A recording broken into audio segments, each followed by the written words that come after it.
Hiya guys, I'm Mike, and today I'm going to be making a great British classic, the Great British Scone. It is the simplest recipe, and it's one of those things that you can have in your back pocket, and you can make them whenever you want. It is really one of those things that you can be sitting down and thinking, you know what I really want? I want a scone. And 30 to 40 minutes later, you can have a fresh homemade scone. They're that easy, they're that simple, and I can guarantee you probably have everything in your cupboard right now to make this. They're really special, they're really delicious. There's no chilling in the fridge. I'm going to make them, I'm going to stamp them, I'm going to whack them in the oven, then I'm going to put the kettle on, and we have scones. Okay? So, the first thing we need here is a self-raising flour. That's a British flour that we have. I know that you have all-purpose and different things around the world. Just make sure it is a flour that has a raising agent already in it. That's really, really important. So we're not adding any baking powder, anything like that. That's already here. It's already in the mixture, okay? So, 330 grams of self-raising flour. And now we need 85 grams of cold butter. Now, this is one of those things I recommend just buying a good quality butter for this, okay? The ones in the supermarket, you don't really want a margarine. You can use a margarine if that's all you have in the cupboard and this is like a last minute thing. But if you're going to make them, and you're going to make them maybe for a birthday or it's Mother's Day, I made these for Mother's Day, anything like that, then just spend that extra pound on like a good quality butter, because it is going to elevate these into like a crazy different world. So we have in here 350 grams of self-raising flour, 85 grams of a cold, good quality butter. Now we're going to get our hands in. We're going to rub this together, just like this. We're going to rub the butter into the flour until it becomes breadcrumb consistency. You don't want to do this in a blender. You don't want to rush this. This is such a quick and easy process. Just get in there with your hands. It's a fun one with the kids. Make them do it. It's so simple, and it does come together so quickly. This is such a simple, easy thing for a scone. I don't know what you call it at home. I call it a scone. I'm from the south of England. Emma, what do you call it? Scone. Scone. Sam, what do you call it? Scone. Scone. Universal scone. If you say scone, that's fine too. Let's not start a fight about what it's called. It's not worth it, guys. Because the fight's going to come later when we discuss jam and cream. That's the big divider in the world of scones. Like, what goes first, the jam or the cream? We'll get to that later. Wait till the end of this video for a battle to happen. Trust me. You see this is already coming together. You see the consistency is changing to that kind of a breadcrumb consistency, or like a clumpy sand, I suppose. These are super basic, super simple. I make these at least once every 2 weeks. Once you have them in your repertoire, there's no reason to buy a scone. It just lifts that, that afternoon tea to a different level when you make them yourself. For that special someone, or just for yourself because you want scones. You see how this is coming together? How that's changed? You've got these little clumps of butter in there still. You want to get at that.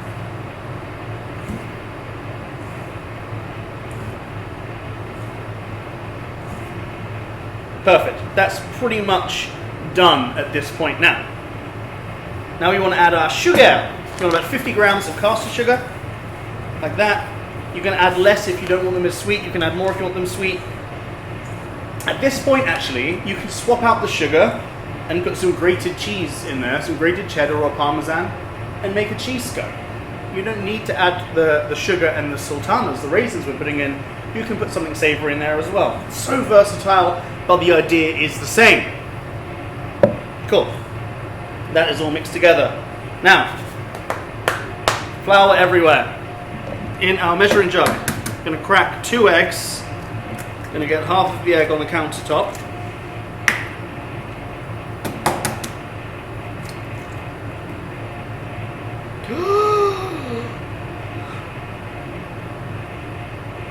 I've got a shell in there. Oh no. Oh no. It's sunk to the bottom. Here we go, let's go fishing, guys.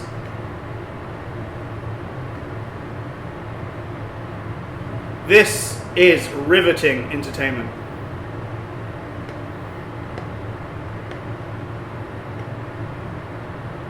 There you are.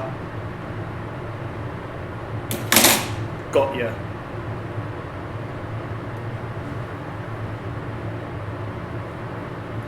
Disaster averted. Perfect. We'll edit that out. So in here, we have our 2 eggs. Now we want to pour some milk in here. We want it to come to about 150 milliliters of liquid in here. Now, give it a little mix up.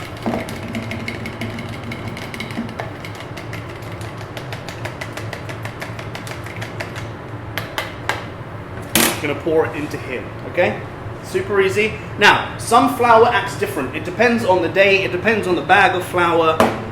Flour needs to be hydrated. You could use less liquid, you could use more liquid. It just comes with time and knowing how it goes.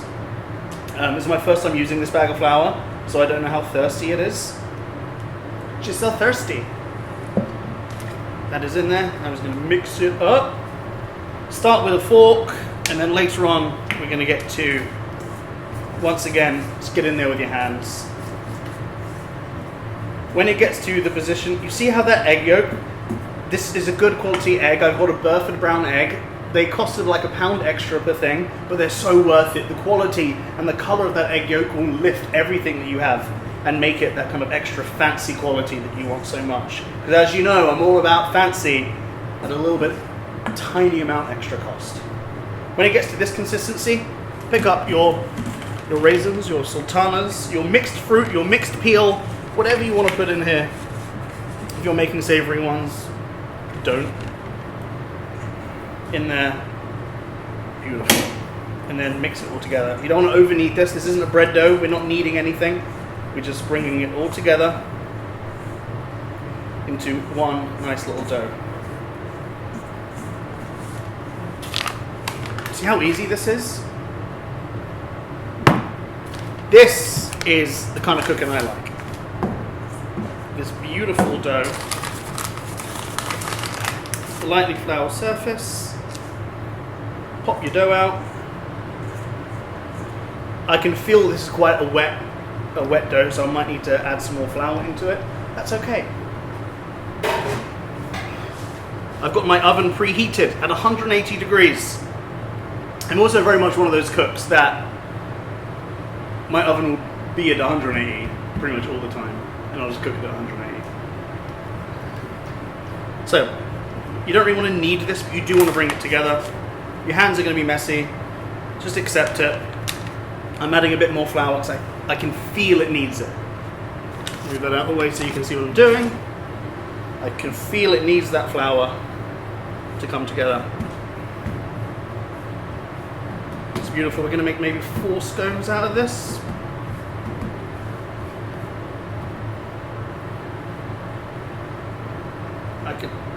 We're almost there, guys. We are almost there.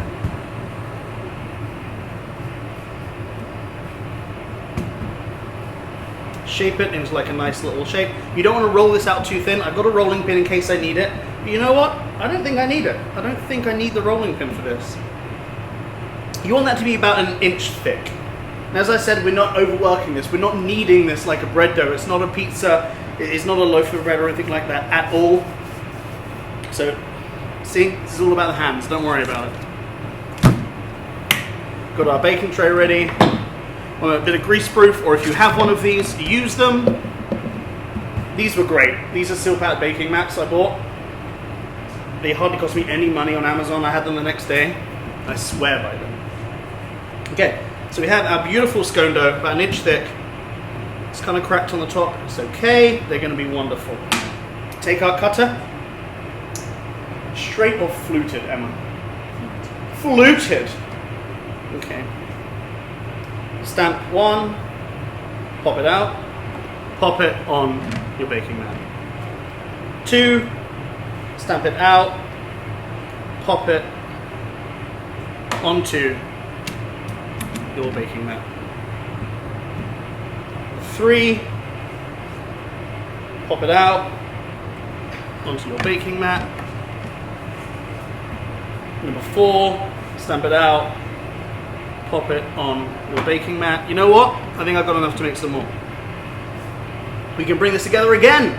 This is fine. It's not puff pastry, not making layers. You can just work this. I would say there's maybe, you can work this one more time and redo it. After that, it's going to get a bit tough and not too great.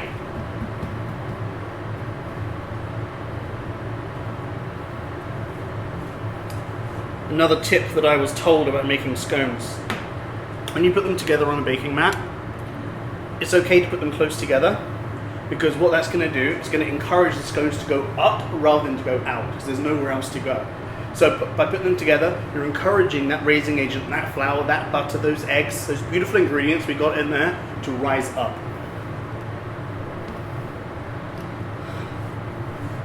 Banging. 6 out of this. Now, we have a bit of leftover mixture here. I've got a pastry brush. We've got a bit of leftover mixture here. I've got a pastry brush. These aren't fancy, you know. These are just homemade scones. They're so quick. They're so simple. This one's going to be a funky one. This is what I call like the chef's treat, okay? This is the one that's kind of all those broken bits that we just thrown together and made an extra one. And that's your one that you can eat in secret and not tell anybody. Banging. Look at that. 6 easy scones. I'm going to whack them in the oven for like 8 to 10 minutes. They're going to be beautiful.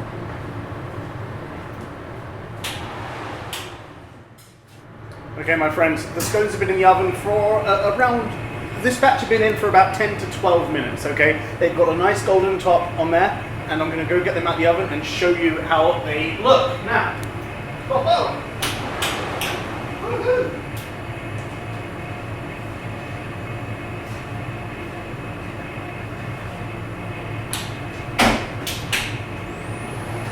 Here we go, look at these. They are risen, they are golden, they smell beautiful. That butter is coming off them so well. They're not perfect, they're not perfectly straight and shiny and amazing. These are homemade scones that I made in about 5 minutes and threw them in the oven, and you can do it as well. They're worth it. I'm going to let these cool down, and I'm going to get the cup of tea on. Emma, can you put the kettle on, please? Okay. Thank you. Our super easy, super simple scones are out the oven. They've cooled down for about 5-10 minutes. I still like them to be a bit warm when I eat them. And I have them here served with some strawberry jam and some clotted cream. Now, here is where it gets controversial. Please let me know in the comments, how do you do this at home? I'm going to show you how I do it, and I'm just not ready for the backlash that's, I'm sure, going to happen from half of you. I have my scone. Cut that open in half. It's crumbly, it's beautiful. And now, I'm going to take my clotted cream. If you don't have clotted cream, like, look online for clotted cream. Whipped up cream just isn't the same. This is big, it's beautiful. I'll put my clotted cream and put my jam on top. I'll tell you why I do that, guys. I do that, oh, hang on. Little treat for me. I do that because I like that red color on top, okay? That's the only reason. There's no crazy thing going on behind why I put cream first. I'm not like picking a side of Devon and Cornwall. I think this all comes from, like, I just like the little red thing on top. Clotted cream on there. Some people sandwich it. I don't do that because I like to have two. Because I'm greedy. That. Get rid of that bad boy. I'll have him later. Scone and a cup of tea. Couldn't be more buttery. It's warm. It's creamy. It's a scone. It's perfect. Guys, thank you so much for watching. If you enjoyed, like always, please like and subscribe to the video. Hit that little bell so you know when another video is coming. Let me know in the comments if you make scones. Send me pictures of them. I really, really want to see them. And let me know if you want any other videos. What do you want in the future? Whatever you choose to do,